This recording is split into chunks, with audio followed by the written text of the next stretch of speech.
I want you to give a good tabernacle welcome. Bill and Annette, come on up.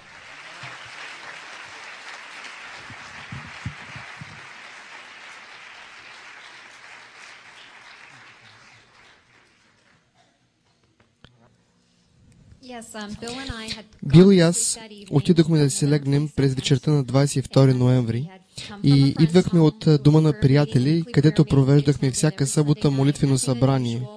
Нямаше нещо особено около всичко това и отидахме да се легнем към 11:30 часа. Събудих се в 3:23 и знам точния час, защото първото нещо, което направих, след като чух писъците, идващи от всекидневната, бе да погледна дигиталния часовник от лявата ми страна. Часът беше 3:23 сутринта. Отправих се надолу към всекидневната и заварих съпруга си в състояние, в което всеки, който го познава, ще разбере, че това не е привично за него. Той беше напълно травмиран, държеше с ръцете си слепоочията си и плачеше, като викаше: "Моли си за мен, моли си за мен. Господ ме отведе в ада." Както ви казах, това не е изобщо характерно за него. Той е консервативен и твърд в убежденията си. В първия момент изпаднах в шок, но веднага се успокоих и получих убеждение, че не трябва да се обръщам към медицинска помощ. И започнах да се моля.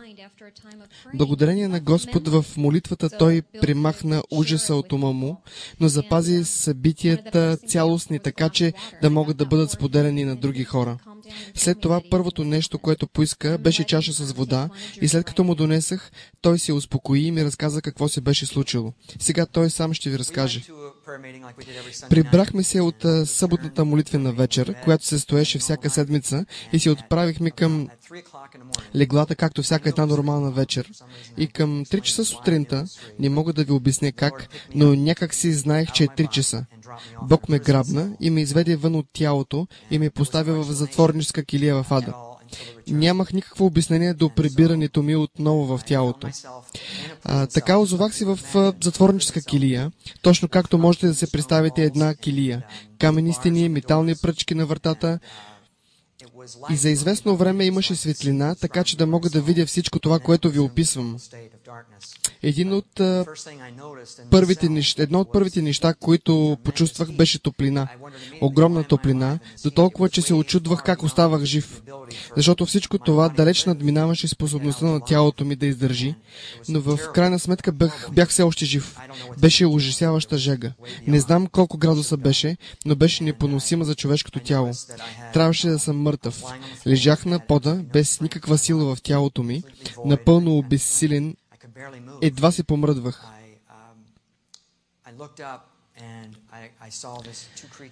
Погледнах нагоре и видях две същества в килията. Отначало не знаех какви са те, защото приемах всичко така, както един невярващ би възприемал нещата около него. Господ беше изтрил от съзнанието ми, че съм християнин. Бог беше блокирал това мое осъзнаване от паметта ми. Господ може да направи каквото си поиска, но ще ви дам 3 примера от писанията в подкрепа на това.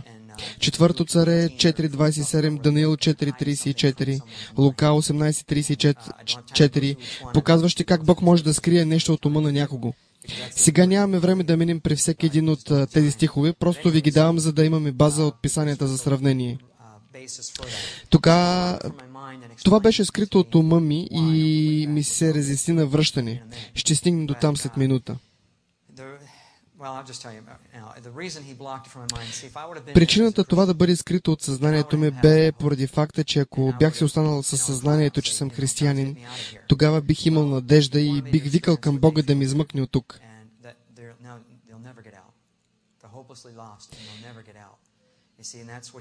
Господ искаше да почувствам какво един невярващ би преживял тук. Усещане, че няма измъкване, че е изгубен завинаги и не може да излезе от тук. Ето за това беше скрито от мен, за да преживея всичко това, както един невярващ. Не знаех какви бяха тези създания. Един християнин би казал: това са паднали ангели или демони, но аз не знаех какви са те. Те бяха просто огромни създания. И размерът им беше, може да ви прозвучи като развинтено преувеличение, но едно същество беше голямо около 4 метра. И ще ви дам отново пример от писанията. В Битие 6.4 се говори за Божите снове, които излизаха и се снушаваха с човешките дъщери. И повечето тълкователи свързват тези създания с падналите ангели. Така че тези паднали ангели бяха с човешките дъщери и те раждаха изполини. В Второзаконие 3.11 споменава за великан, чието легло е направено от желязо и с дължина около 3 метра. Така изполините на земята идват от падналите ангели, които спяха с жените. Така падналите ангели са в ада. Паднали ангели или демони, наричайте ги както искате, макар че има разлика, но за сега това е подробност, която няма да разясняваме. Така тези създания са високи около 4 метра. Сега можете да погледнете на стената. Пастора е изобразил дължината от тези 4 метра, за да ви даде една идея. Просто гигантска работа. Те изглеждаха като влечуги, покрити с люспи и подотини по цялото тяло. Наистина гротескни и ужасяващи наглед.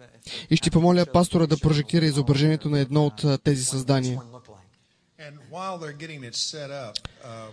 И докато се подготвим, искам да помоля да се изгасят лампите на подиума за залата и стената, за да се види по-ясно изображението и разкажи ни междувременно как се появи това изображение, как стигна до нас.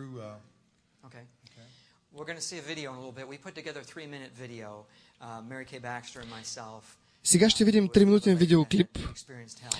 Мери, която е една жена, преминала през ада, и една част от този клип е свидетелството на Кенет Хейгин в църквата на Джон Остин, как той описва демони, които той е видял.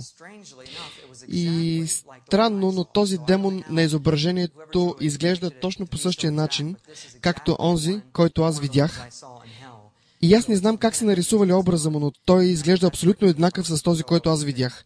Така този материал идва от свидетелството на Кенет Хейгин. Кажи им какво ми каза, когато видя за първи път този клип. Как си извикал?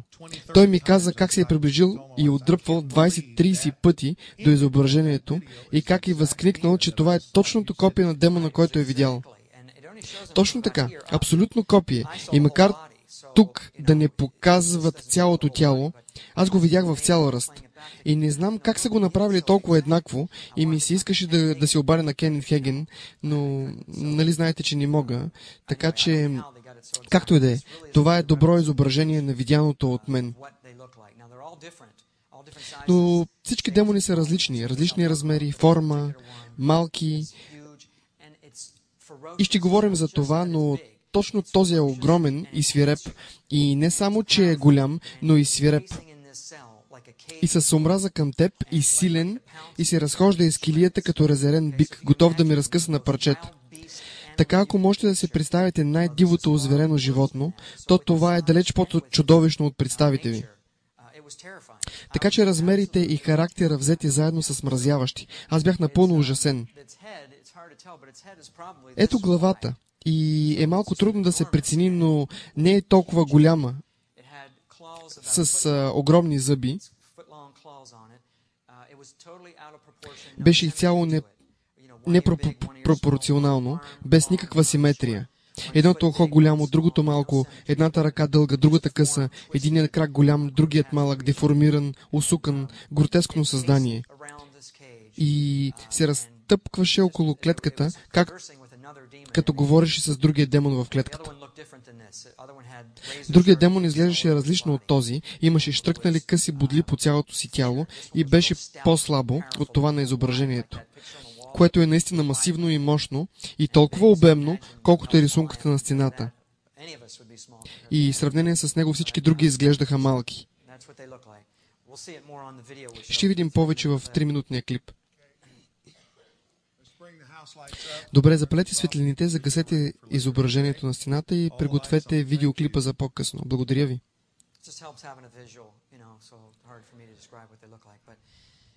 Мята от това същество беше ужасна. Това е най-голямото зловоние, което можете да се представите. Добавка към това беше и миризмата на сяра, идваща от ада. Горяща сяра, от която не може да се диша. Хората, които са ходили на Хаваите, разказват за вулкана и че има едно определено място отвъд, което не може да се премине поради дима, пепелта и сярата, която е токсична и смъртоносна.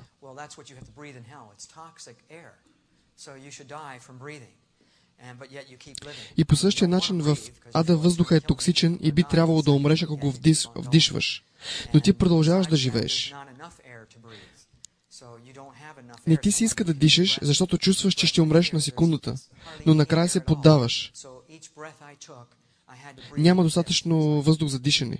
И ако ти иска да вдишаш дълбоко въздух, това е невъзможно. Всяка глътка въздух я взимаш ето така. Дишаш оскъдно, така че всяка секунда трябва да си умрял от липсата на въздух, но продължаваш да живееш. Трябва да понесеш жегата.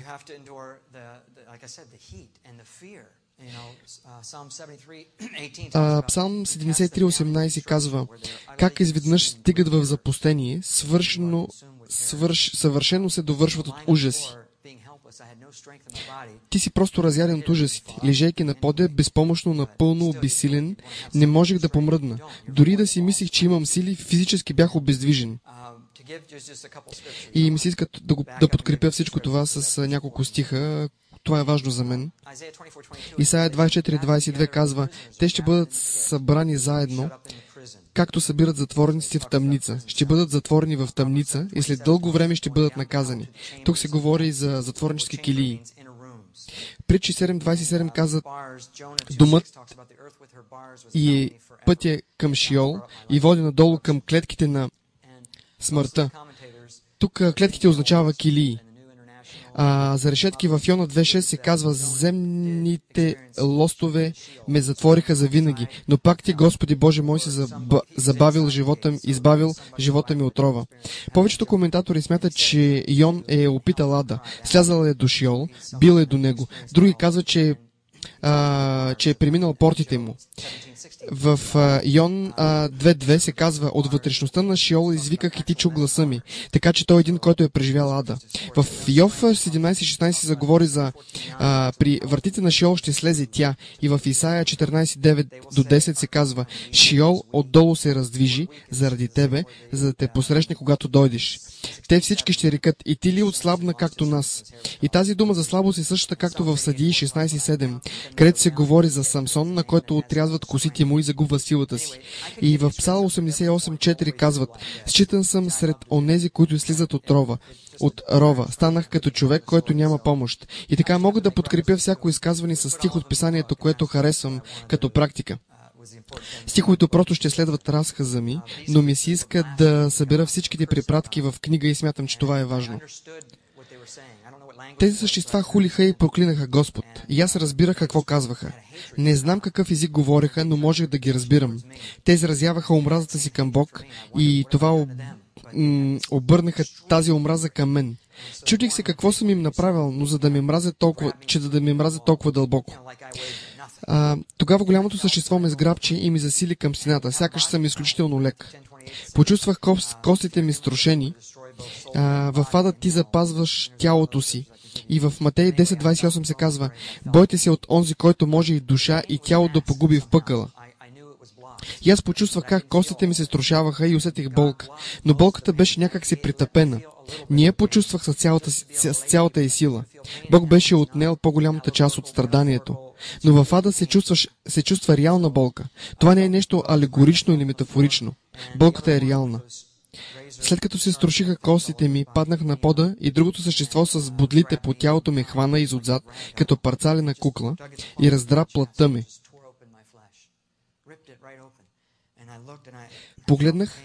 Погледнах се и почувствах болка, но нямаше кръв или вода.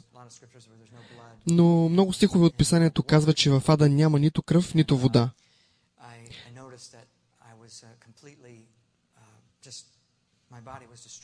Тялото ми беше напълно разрушено.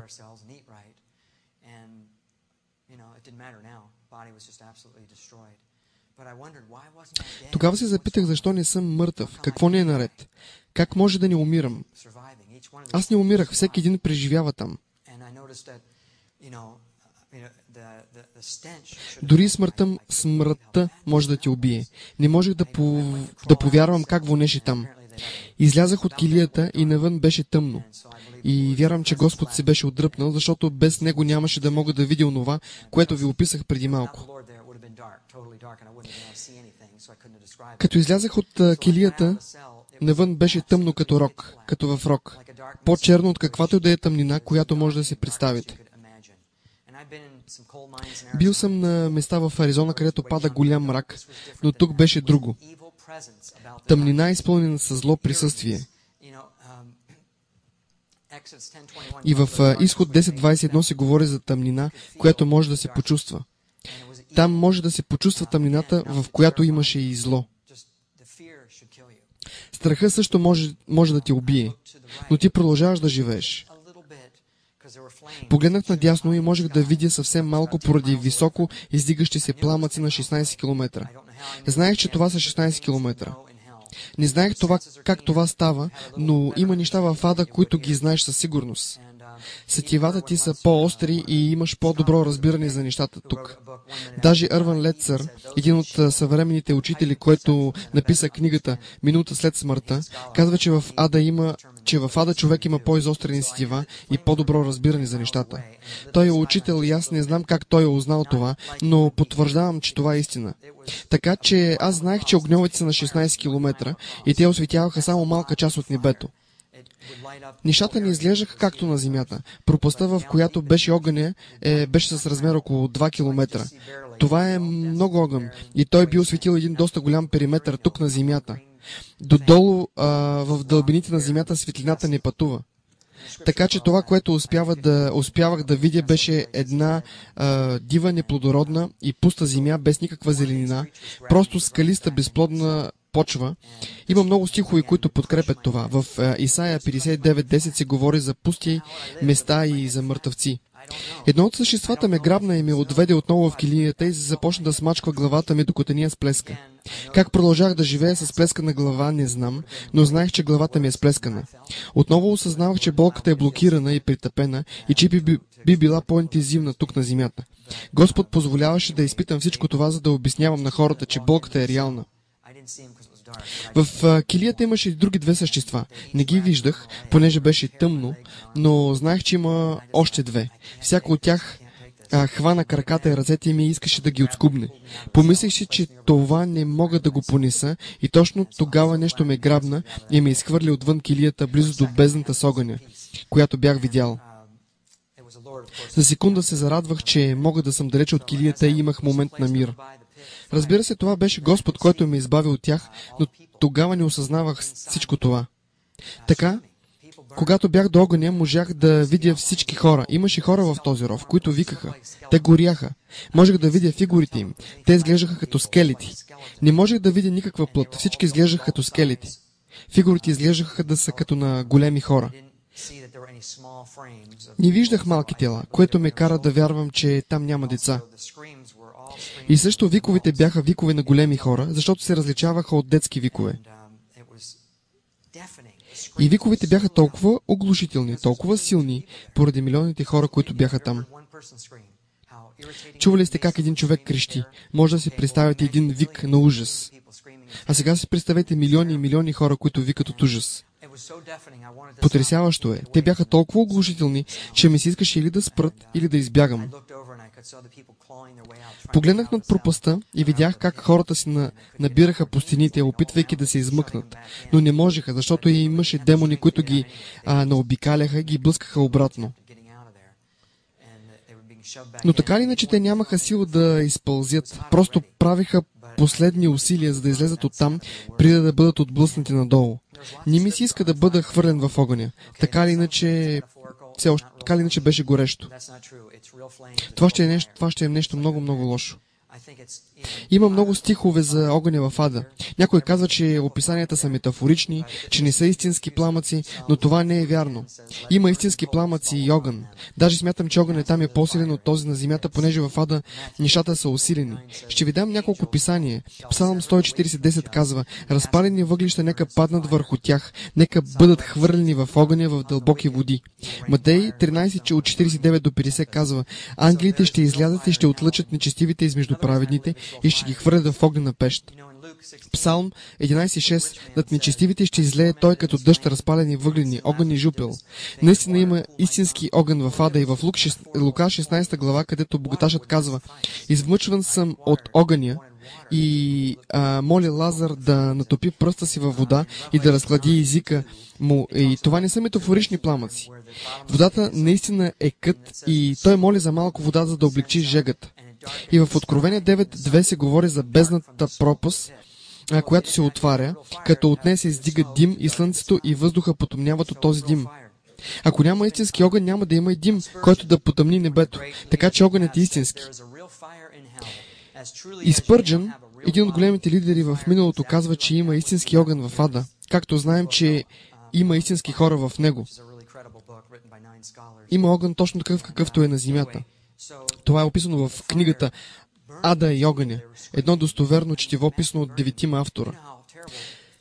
Огъня гореше, изгаряше тези хора и те викаха: случваше се нещо ужасно.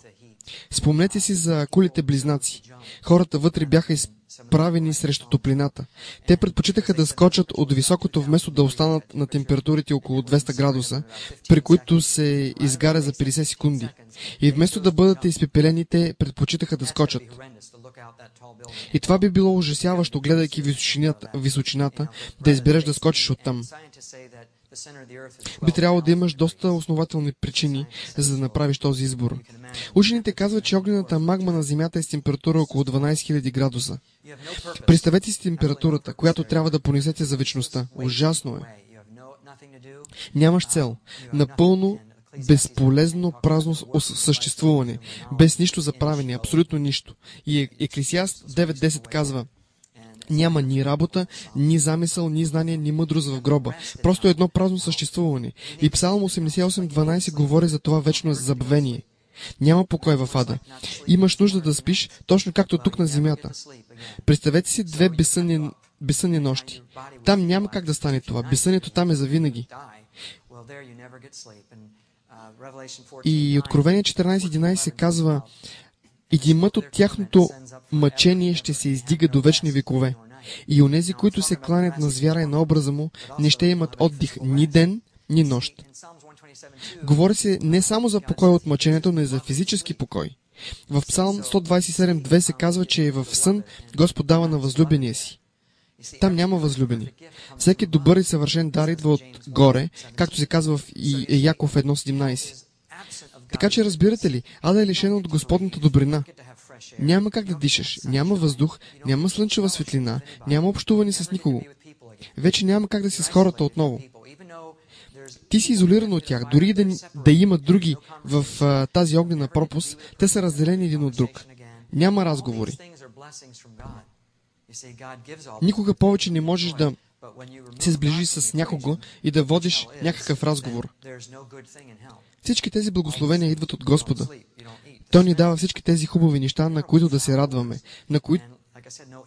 но когато ги отнеме от създанията си, както и в ада, тогава не остава нищо хубаво. Всички тези неща в съня, храната, ароматите, както ви казах, няма и въздух за дишане.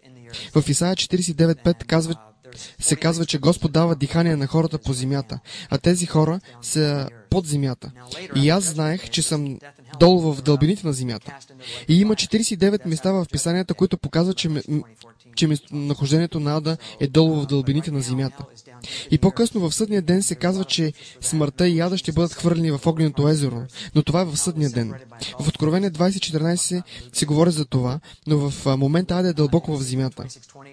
И има много стихове за това, както и Исус е бил слязал до най-дълбоката част от земята. И ада е разделен от бездна, както се говори в Лука 16 глава. Езекил 26:20 говори за това, обяснява къде е ада.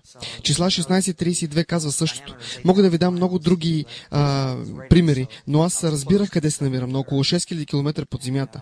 И някак си знаех, че са 6000 км под земята. Знаем, че диаметъра е 12 000 км, радиус е около 6000 км, така че се намирах много близо от центъра на земята. И не мога да кажа как разбирах това, но знаех размера на дълбините. Точно както рова с езерото е широк 2 метра, това е много голямо разстояние. И хората бяха в самостоятелно място. Имаше и други килии в ада. И хората са пръснати и са различни килии. Огнения ров и са самостоятелните ровове.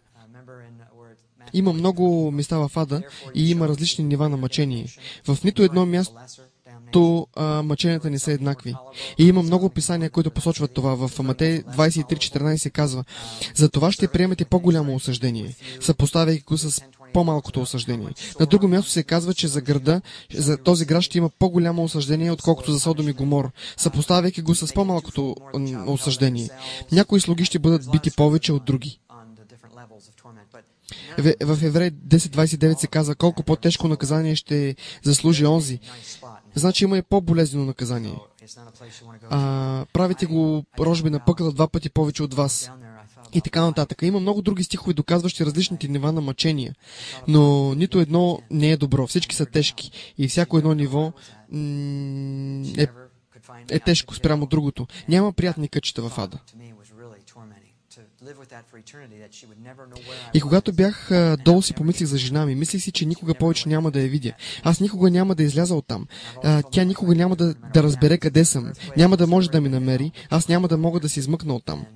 И тази мисъл за мен беше истинско мъчение. За вечността тя няма да знае къде съм и аз никога няма да отида при нея. И че тя няма да знае какво се случва с мене. Тези мисли ме ужасяваха. И винаги съм казала на жена ми, че каквото и да се случи, където да сме разделени, аз ще отида при нея. Но там не можех да направя това. Така че другото нещо, което всеки трябва да понесе, е раздялата с любимия си човек.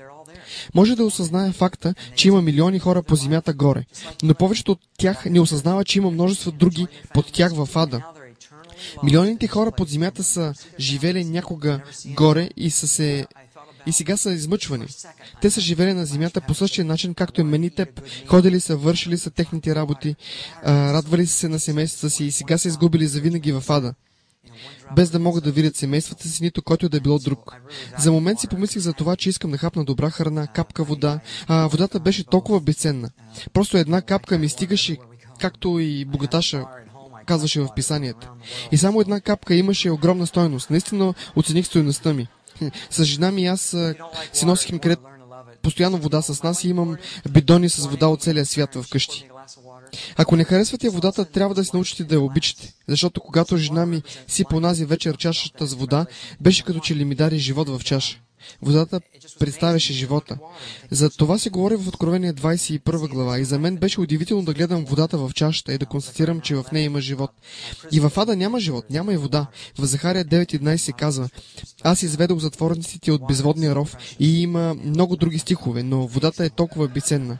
Сега трябва да пина малко.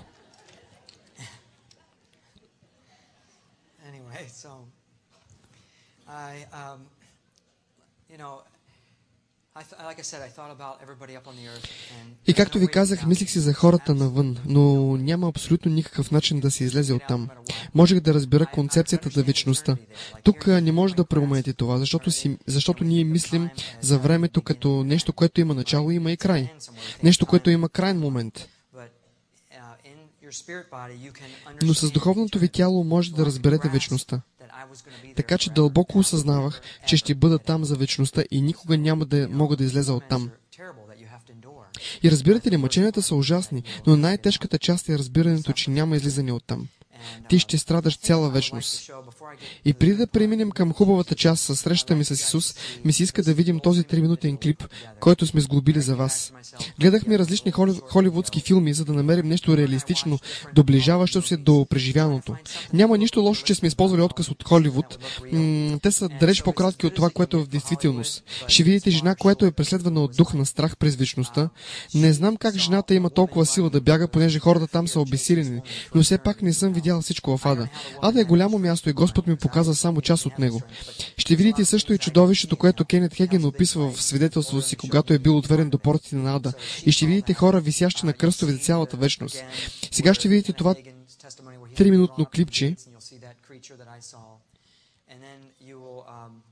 You'll see people hung on crosses, and Mary Kay talked about that, where people that mocked the cross, that are hung on crosses for eternity. So that's part of what you'll see. So hopefully this will give you a little bit of a visual. Сега ще видите това 3-минутно клипче и после ще преминем към хубавата част. Срещата с Исус.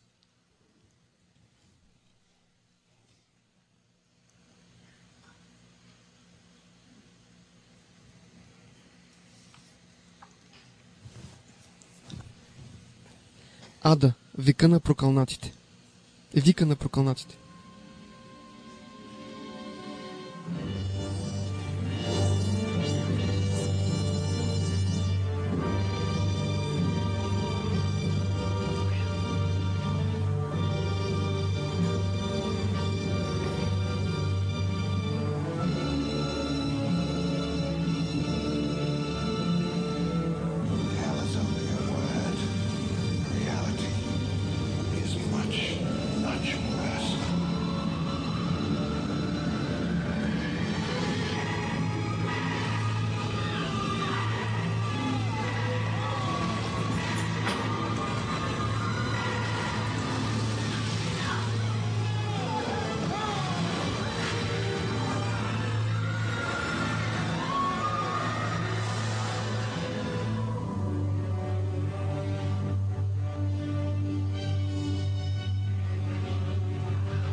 Може и да минава мисъл през вас и да си казвате: айде, Бил, това е просто Холивуд. Но това е реално и дори много по-лошо. И представете си страха, прибивавайки на това място, без никаква надежда за излизане, обесилени, без някой да може да ви спаси, без ангели, които да те защитават. Има хора, които наистина биха искали да узнаят какво значат писанията, какво говорят писанията по този въпрос. Матей 25:41 казва, че ада е направен за дявола и за ангелите му, не за хората. Исаия 14:15, Езекил 28:17, 2 Петрово 2:4, Юда 6 глава, 6 стих, Откровение 12 от 4 до 8 стих. Там се говори за демони свалени на земята. Знаем, че демоните и паданите ангели са в ада, наречени Шиол. И също има част от тях, които са на земята. И писанието говорят в Матей 24:51 за плач и скърцане с зъби. Матей 18:34 казва, предаде ги на мъчителите. И мъчителите, според коментара на Матю Хенри, който е един от най-уважаваните тълкователи, казва, дяволите, изпълнителите на Божия гняв, ще бъдат и вечните ни мъчители. И Лука 12 от 47 до 48 говори за малко и много бой. И Джон Уесли казва, че веднъж предаден в ръцете на изпълнителите на Божия гняв, ти си предаден за винаги. Псалм 50:22 казва, разсъдете за това вие, които забравяте Бога, да не би да ви разкъсам, без да се намери кой да ви избави. И отново Матю Хенри по повод този стих казва, тези, които не взимат по внимание Божието Слово, със сигурност ще бъдат разкъсани от мъчителите. Така много учители, тълкователи и изследователи потвърждават, че тези писания се отнасят за това, към което преди малко говорихме. И добрата новина е, че никой не е сътворен, за да отиде в ада. Това е добрата новина. И това място е предназначено не за хората, а за дявола и неговите ангели. Това е, което казва Матей 25:41. Амин. И точно както си стоях до горящия ров, нещо ме грабна и ме издигна нагоре, като в тунел. Коридор. И по краищата на този коридор имаше много демонични създания. Някои бяха малки, 60 до 90 см, други бяха към 1,20 до 1,60, други бяха огромни до 2 до 4 метра. Някои имаха форма на змии, други на паяци. Всичко, което не харесвате, черви и ларви, всяка гротескна форма беше представена. И те всички имаха знание и омраза към теб. Поради някаква причина те мразиха и искат да те тормозят. И веднъж попаднал в този коридор, те стояха оковани около стените му. Не мога да го обясня как, но те стояха оковани. Бях доволен, че не можеха да се доберат до мен. Както казват, те всички бяха обезформени, изкривени, без никаква телесна симетрия и с гротескна форма. Гротескно зло. Ларви, лазещи навсякъде. И Исус говори за тези ларви в стиха, където се казва, където червия не умира и огъня не изгасва. И говори точно за този вид червии.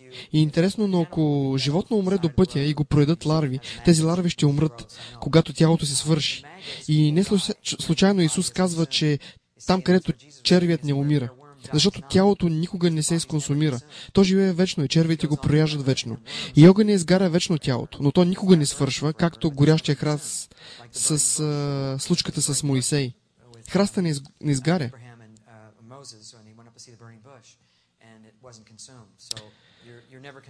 Ти никога не се свършваш в ада, но червите продължават да ти едат. Ужасно е. И относно тези създания, мислих си, кой може да ги победи?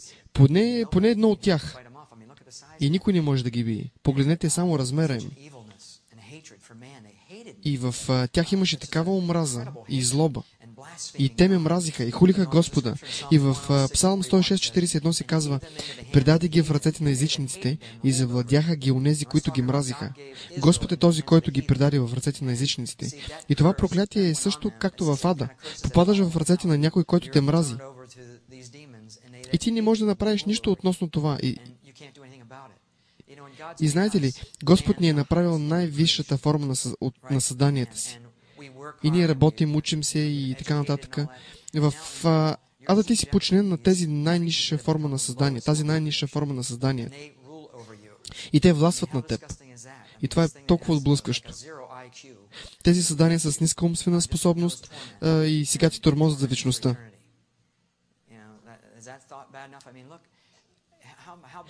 И си мисля колко ужасно може да е. Не можеш да ядеш, да дишаш, да спиш, изгаран, измъчван си. И всичко това трябва да го понесеш за вечността.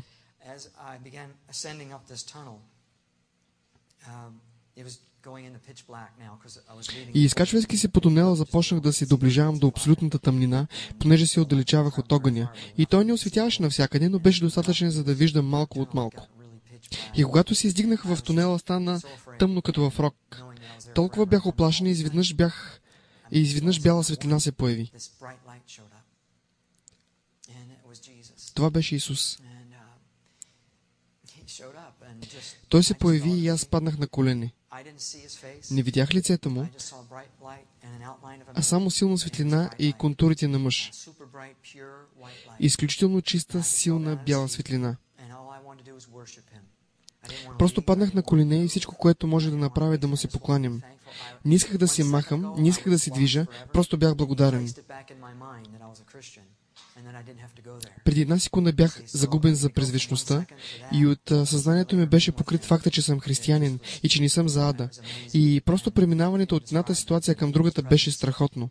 Не мога да опиша какво е да си в присъствието му. Толкова е величествено и пленяващо да бъдеш с Исус. Просто паднах на колене и не зная след колко време, не ми се стори толкова дълго, той ме докосна. И аз казах: Исусе, и той отговори: аз съм. И аз знаех кой е той. Някои хора ме питаха: как знаеш, че не беше дявола? Видях достатъчно дявола и ми стигаше толкова.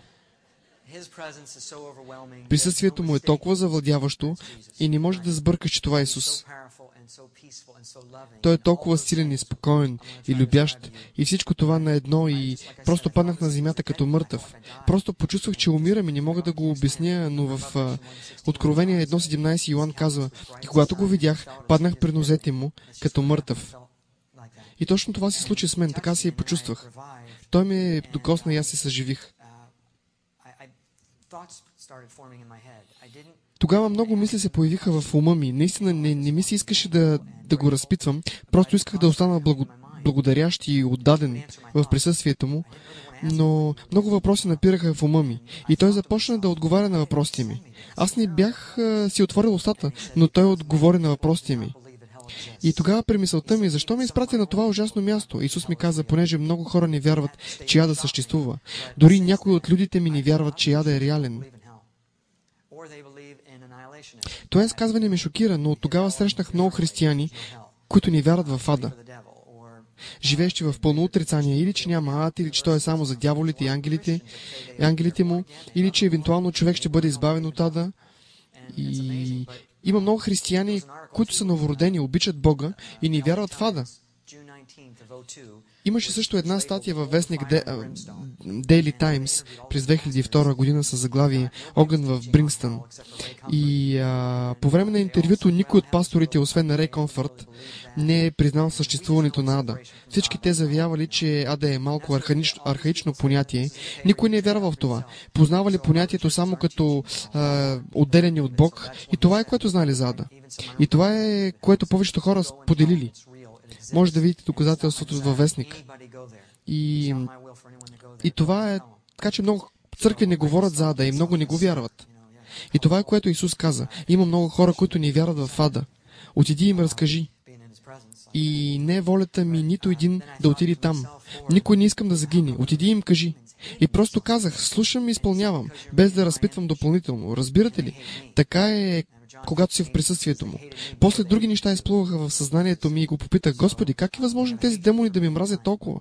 А той ми отвърна: защото си направен по мой образ. И те мразят мен. В Йоан 15:18 се казва: знаете, че света мене е намразил преди вас.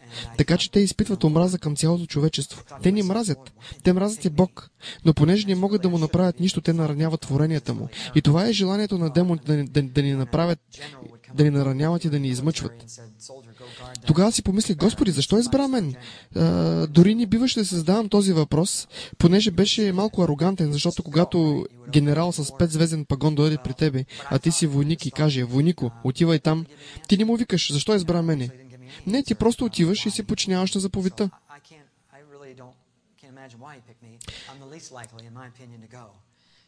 Но аз си помислих това все пак. И И той не ми отговори. Всъщност не ми даде никакво обяснение защо ме е избрал. Защо е избрал точно мен. Не мога да си представя защо се е спрял на мен. Не съм нито Били Греъм, нито майка Тереза. Не съм нито известен, нито влиятелен, така да се каже, и не харесвам лятото. Жегата ме мори. Обичам реда и чистотата и съм краен, що се отнася до тези неща. Ада е точно антипода. Мръсен, отблъскащ, вонящ, ужасен. И всички мразят тези неща, но аз съм малко краен в това отношение. Както и да е, на този мой въпрос не ми беше отговорено. Само Исус знае.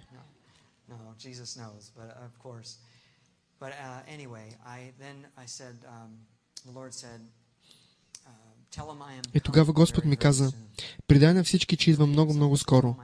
И отново повтори, предай им, че идвам много скоро. Отиди им, кажи, че не искам никой да отиде на това място. Тогава го попитах, Господи, защо нямах осъзнаването за теб на това място?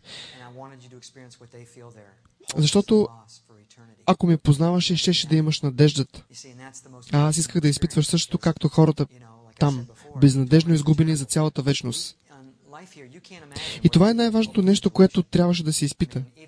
Защото мъченията са ужасни, но не можете да се представите какво е да си в безнадежна ситуация. Дори хората в концентрационните лагери имат надежда, че ще умрат и ще се избавят, но там не можеш да умреш, няма измъкване никога. Така че опитайте се да си представите за момент какъв ужас е да си там за вечността. Това е отвъд способностите ви да схванете това. Затова се чувствам затруднен да ви обясня колко ужасно е там. Затова ми беше отнето осъзнаването, че съм християнин. И понеже това видение не беше обичайно, аз ви цитирах от Езекил, Йоан, но не искам да бъда сравняван с тези автори. Не съм изобщо от техния ранг. Просто ми се искаше да ви дам писание в потвърждение за всичко това, че тези неща могат да се случат.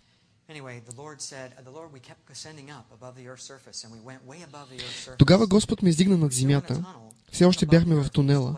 Беше като някакво завихране. Издигнати над тази височина, можехме да видим земята като кълбо. Бяхме в космос.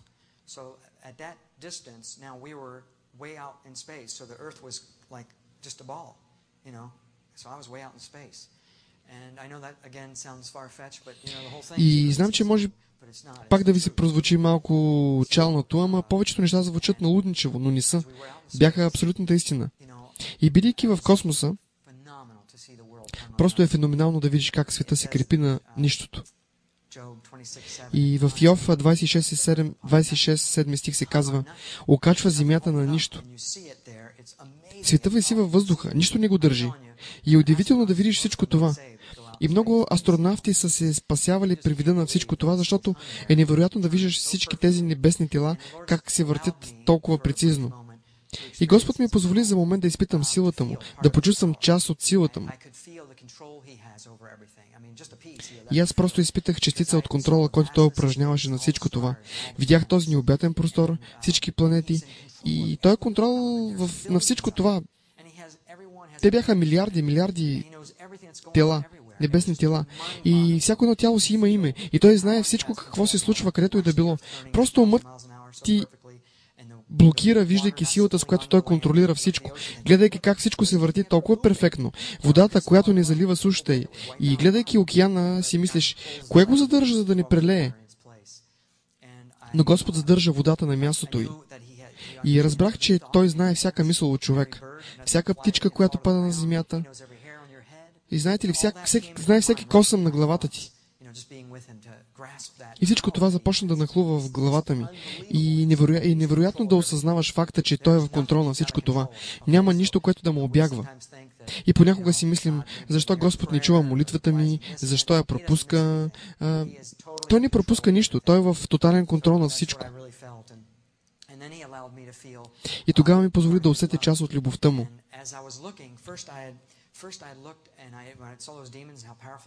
Спомняйки си колко силни ми изглеждаха демоните и сега, прекарвайки в присъствието на Исус, поглеждах назад и те бяха като мравки.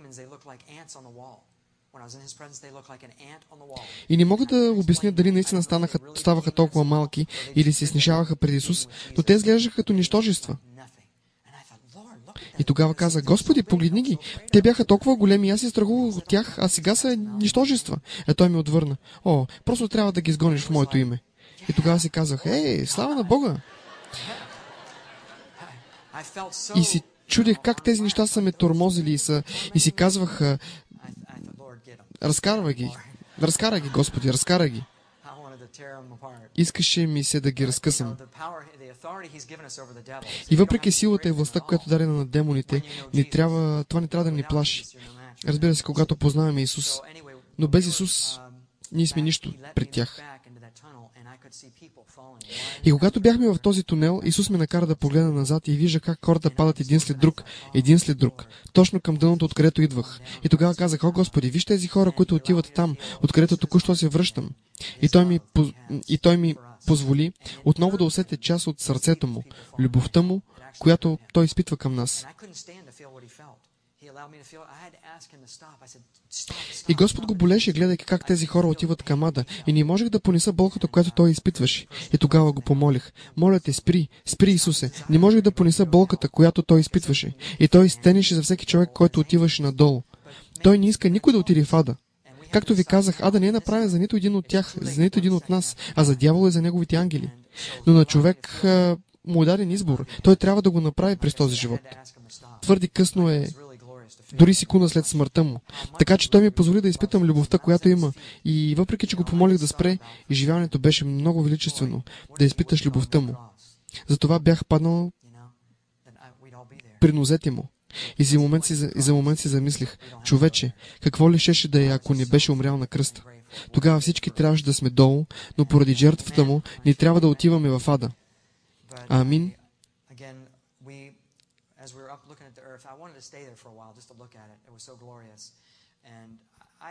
И ми се искаше да остана още малко, да погледам от високо.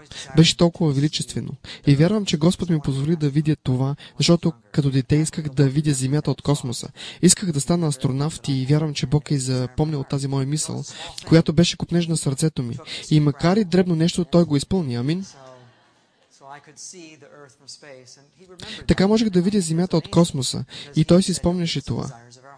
Впечатляващо е, защото пише, че ни дава според желанието на сърцето ни.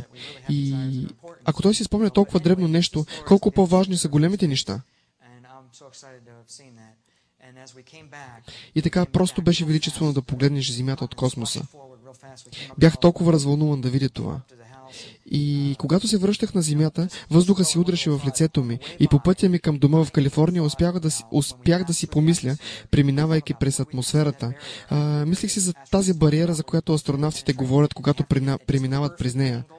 Трябва да си под правилния ъгъл, иначе изгаряш. И преминавайки през тази преграда си помислих: човече, че той няма никакъв проблем за да прекоси преградата. Нещо, което не бих направил сега. Малко глуповато звучи. И това ви го разказвам, за да видите за какво си мислех. Умът си остава същия и ти си същия просто.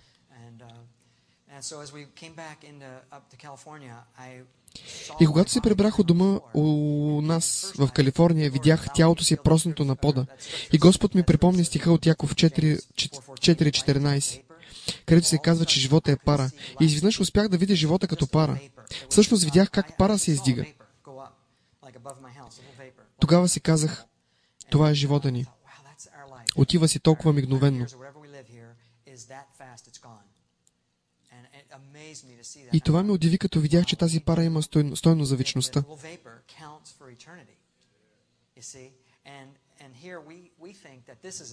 И ние си мислим, че това е всичко, това, което желаем, което правим, но това е нищо в сравнение с вечността. И това, което вършим сега, има стойност за вечността. Така че каквато жертва да правиш сега, тя има стойност за вечността. И в това се заключава всичко, да угодим на Господ. Трудно ми е да ви обясня това, но виждайки живота си като дим, си казвах: трябва да направя това, което Господ ми казва да направя. Ние нямаме много време. Времето е кратко. Така или иначе, живота е кратък, но е миг в сравнение с вечността. Тогава дойдох до тялото си и не исках да оставям Исус да си върви. Виках, моля те, не ме оставяй, но знаех, че той трябва да си тръгва. Тогава аз влязох в тялото си през носа или през устата, не помня кое от двете, но се намерих в тялото си.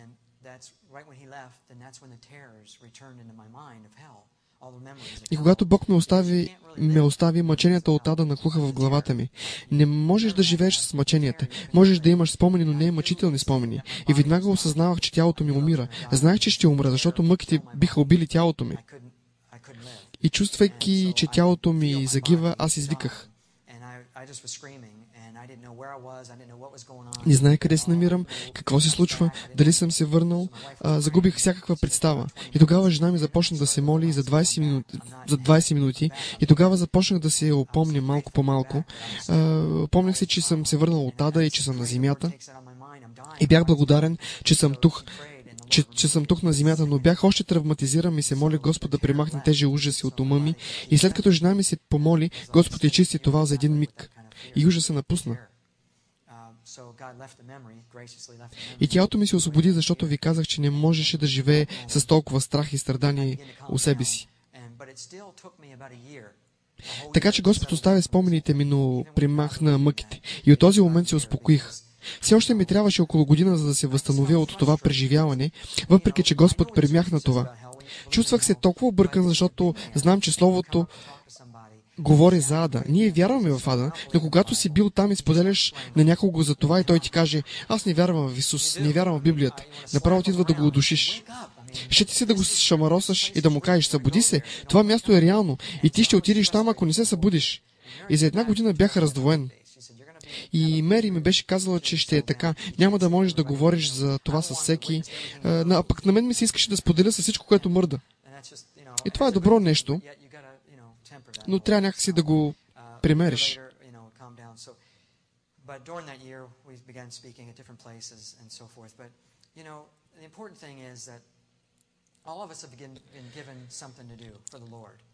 Най-важното е да правиш онова, което Господ ти е казал да правиш. На всеки е дадено да върши нещо. Всеки има задание. На мен Господ ме заръча да споделям видяното, защото желанието му е никой да не отиде на това място. Нито един, който е в тази зала. Но това е твой избор. И ще ви разкажа само две истории измежду многото, които потвърждават преживяното от мен.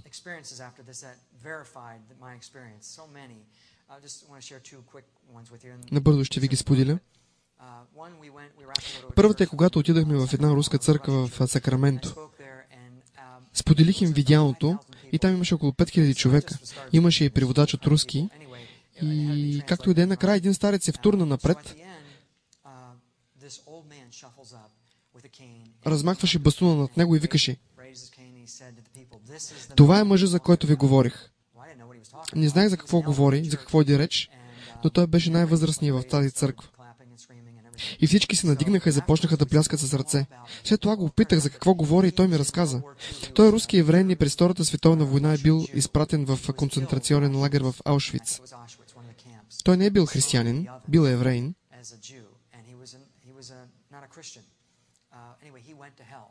Отива в ада и след това бива възкресен.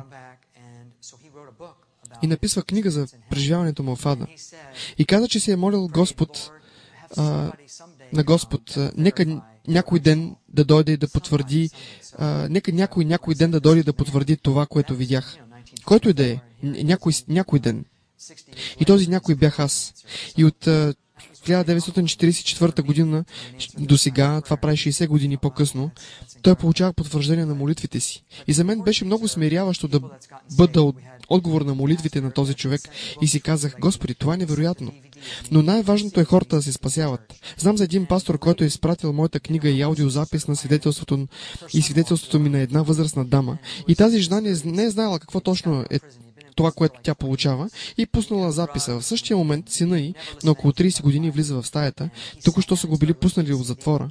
След 20 години пребиваване там. Бил се забъркал с дрога и никой не беше чувал за Библията. Той седнал и започнал да слуша записа. Накрая на записа паднал на колене и поискал да бъде спасен, поканял Господ да бъде Бог на живота му. Напълно разтърсен. 6 часа по-късно той е починал в съня си. Искал е да отиде на църква, следващата сутрин и да свидетелства за спасението си и че е християнин, бил толкова развълнуван, но другата просто го убила. Майка му била много докосната, че сина се е спасил малко преди да почине. И това е най-важното. Хората се спасяват чрез всичко това.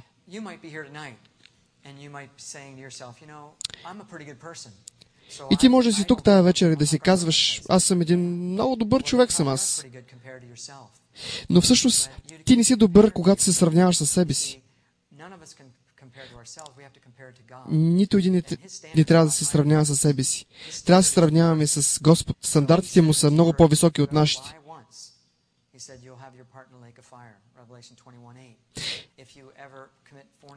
И в Откровение 21.8 се казва, ако ти някога си прелюбодействал, ако някога поне един път си откраднал, това ти прави крадец. И тогава ти няма да можеш да отидеш в рая, ти ще отидеш в ада. Времето е толкова кратко и трябва просто да отговорим на Божите стандарти. И това звучи някакси както една дама разказваше историята, че далеч в хълма виждала едни много бели агнета, едни много бели овце, разбира се, сравнени с зелената трева. Но на другия ден тя излезнала и видяла, че има сняг. И сравнен тези агнета, сравнени с този бял сняг, изглеждали толкова мръсни, толкова нечисти. И в Исаия 64.6 се казва, цялата ни праведност е като омърсена дреха. И в Йов 15.16 се казва, колко повече е нечист и непотребен човек, който пие злото като вода. И точно за това ние търсим Господа, за да ни изчисти. И ако ти не си сигурен тази вечер, че името ти е написано в книгата на живота, просто ще ви дам три стиха, в който се казва, във 2 Солунци 1.9 се казва, всеки, който не се покори на Евангелието, ще понесе вечна погибел, лишена от присъствието на Господ. Йоан 3.36 казва, който вярва в Сина, има вечен живот, а който не приема Сина, няма да види живот и Божия гняв остава върху него. И Откровение 20.15 казва, и ако някой не е записан в книгата на живота, той беше хвърлен в огненото езеро. И искам да ви питам един въпрос. Сигурен ли сте, че името ви е записано в книгата на живота? Абсолютно ли сте сигурни и позитивни за това нещо? И защото тази вечер се отваря такъв шанс.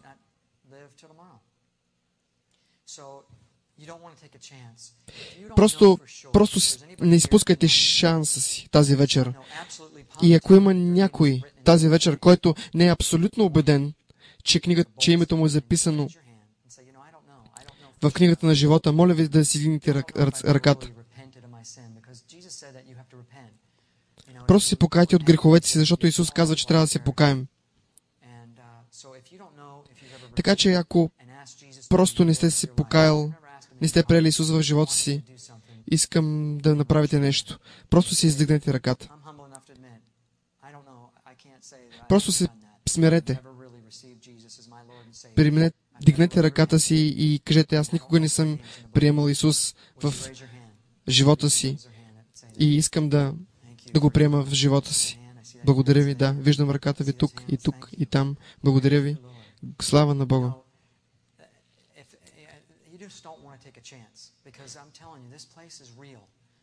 Просто не пропускайте шанса си.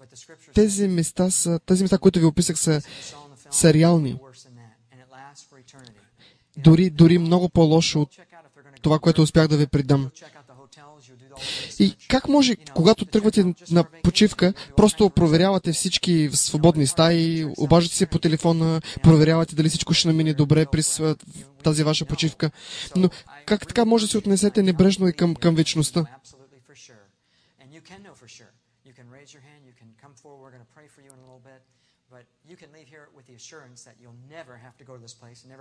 Просто вдигнете ръката си и изповядайте Исус и ще знаете със сигурност, че няма да отидете там. Просто не искам да ви плаша, искам просто да известя хората и да ги предупредя за това, което предстои евентуално. И дори има много християни, които живеят просто на ръба и живеят по начин, по който те не трябва да живеят и просто живеят в грях, по начин, по който те не трябва да живеят, просто живеят на ръба. И, например, не сте женен и живеете със своята приятелка и приятел и си мислите, че това е наред, но за Господ това не е наред. И Писанието казва в Римляни 8:13, че защото ако живеете плътски, ще умрете. И говори за окото, просто ако едното ви око ви съблазнява, просто го махнете и влезте в рая без едно око. И така, че ако сте въвлечени в порнография или просто водите един живот на компромиси, просто вие сте в опасност. И за това, точно за това ви притискам, приканвам ви да направите своя избор. Така че, ако приемете Господ, Той ще ви благослови, ще живеете по-добре.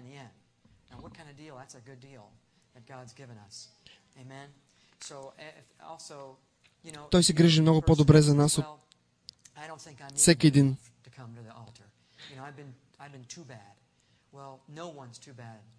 Така че ако си мислите, аз съм много лош, за да отида пред олтара и да принеса себе си, не е така. Просто няма някой, който да е достатъчно лош. Просто там, където си. Библията казва, че ако изповядаш с устата си, че Исус е Господ и повярвате в сърцето, че Бог го възкресил от мъртвите, вие ще бъдете спасен. Така че станете и изповядайте, че Исус Христос е Господ. Покайте се от греховете си. Кажете: Господи, ела в сърцето ми, съжалявам за греховете, покри ме с кръвта на Исус Христос и ме спаси. Така че повярвайте в сърцето си, че Исус Христос е Господ. Изповядвайте го, че Исус Христос е Цар.